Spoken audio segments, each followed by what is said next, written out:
How do you go from celebrating an NBA title to systematically destroying the entire roster that won it in less than 6 months, and somehow convince yourself this is smart basketball management?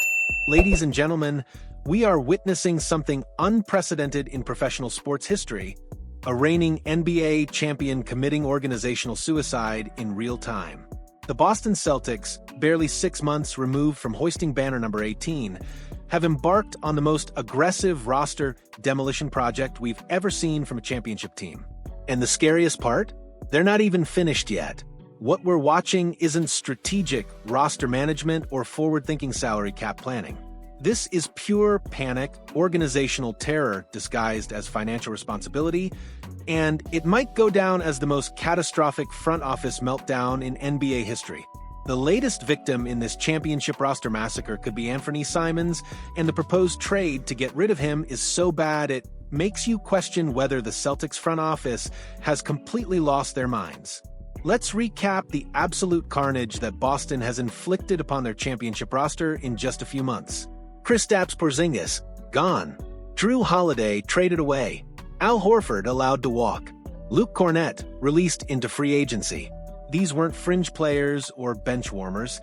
These were key contributors to their championship run, players who helped deliver the franchise's first title since 2008. Now, they're actively shopping Anfernee Simons, the player they acquired in the Holiday trade, like he's contaminated goods that need to be disposed of immediately. The proposed 3-team deal with Toronto and Brooklyn would send Simons and a 2031 second-round pick out of Boston in exchange for Terrence Mann, Ochai Agbaji, and a 2030 second-round pick. This isn't roster optimization, it's organizational panic. Simons averaged over 20 points per game in consecutive seasons and brings exactly the kind of offensive firepower that championship teams covet. Yet here are the Celtics treating his $27.7 million salary like it's radioactive waste that must be eliminated at all costs. The psychological whiplash for Celtics fans must be unbearable. 6 months ago, they were celebrating a championship and dreaming about potential dynasties. Today, they're watching their front office dismantle the very roster that brought them joy, trading away proven contributors for salary cap relief and future flexibility that might never materialize into anything meaningful. Here's where the story takes its most heartbreaking turn. Jason Tatum's Achilles injury has apparently spooked the organization so completely that they're treating this season like a lost cause. Rather than maintaining championship-caliber talent around their remaining stars while Tatum recovers, they're using his injury as justification for a full-scale salary dump. This approach is organizationally destructive on multiple levels. First, it sends a message to remaining players that the franchise isn't committed to competing while their best player recovers. Second, it wastes a year of prime Jaylen Brown's career, essentially throwing away 12 months of his championship window for financial considerations. Third, it creates roster instability that could take years to recover from once Tatum returns to full health. The most frustrating aspect is that Tatum's injury doesn't eliminate Boston's competitive chances entirely.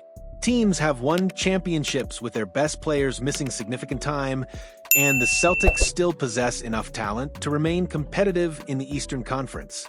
Instead of maintaining that competitiveness, they're voluntarily surrendering it for salary cap relief. This defeatist mentality represents everything wrong with modern NBA front office thinking. Rather than fighting through adversity and maintaining championship standards, organizations increasingly choose financial optimization over competitive excellence the moment they face any obstacles. Examining the proposed Simons deal reveals just how completely the Celtics have lost their way. They're essentially trading a proven 20-point scorer for 2 players who might combine to provide similar production on their best nights, plus a future draft pick that could become anything, including a player worse than Simons. Terrence Mann brings energy and effort, but has never averaged more than 8.0 points per game in his NBA career.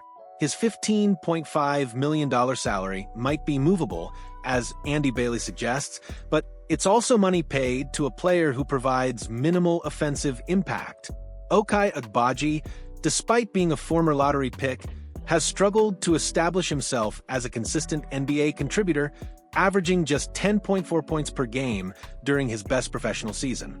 Meanwhile, Simons has proven he can create offense in high-volume situations, averaging 19.3 points per game last season on decent efficiency while serving as Portland's primary offensive option.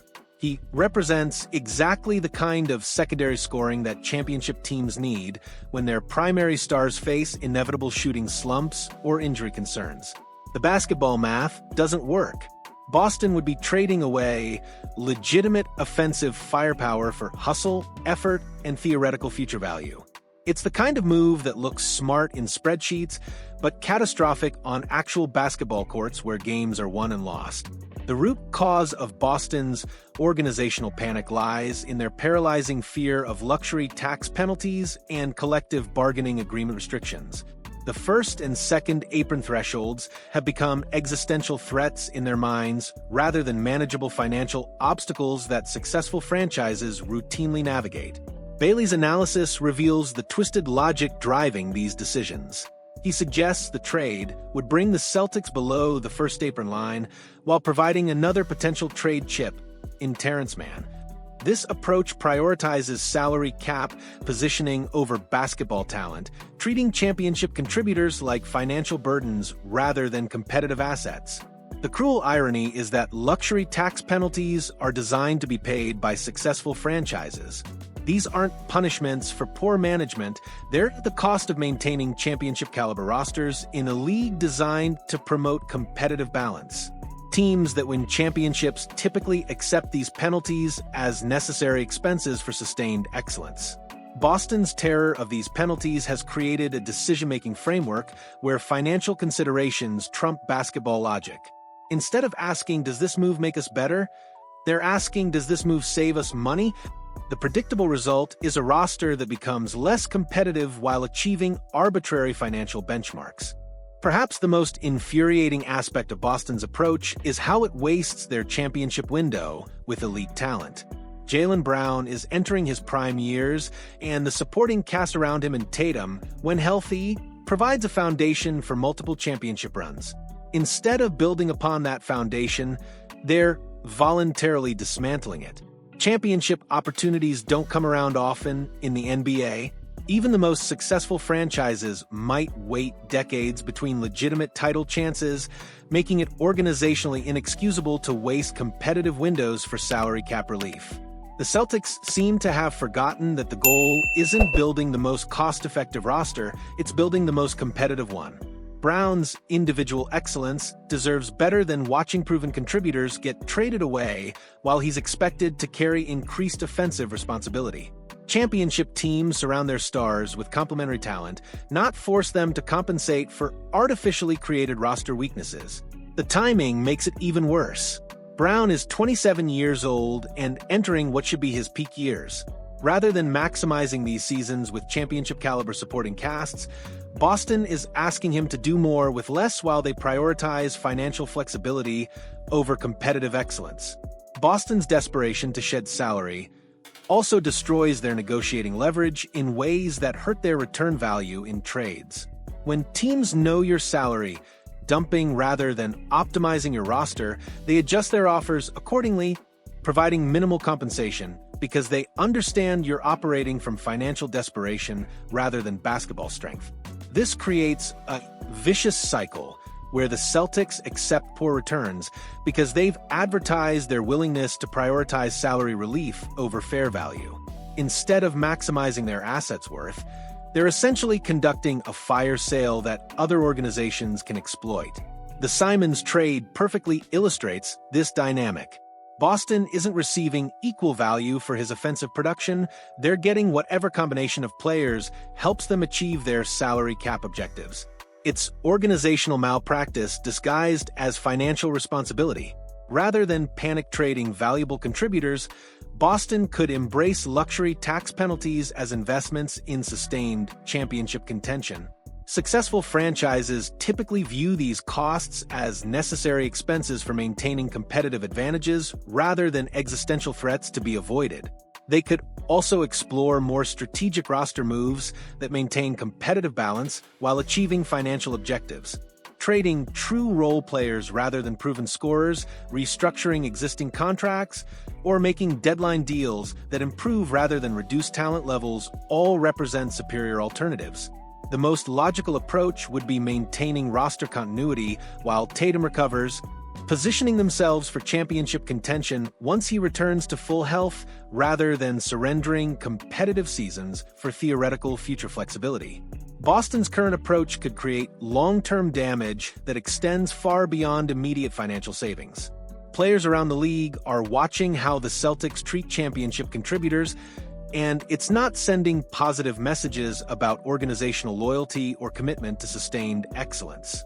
Future free agents might hesitate to sign with Boston if they believe the franchise will trade them away the moment salary cap considerations become challenging.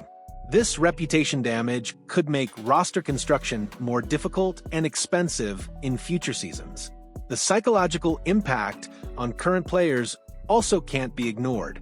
When organizations treat proven contributors like financial burdens rather than valuable assets, it creates uncertainty and resentment that can undermine team chemistry and individual performance. This whole situation feels like watching a champion commit suicide in slow motion. Are the Celtics making necessary moves to build long-term success, or are they completely destroying their championship culture because they're terrified of luxury tax penalties? And honestly, if you were Jaylen Brown, how would you feel watching your team trade away talent while expecting you to carry more responsibility? Share your thoughts on this organizational meltdown, because this approach seems like it could haunt Boston for years.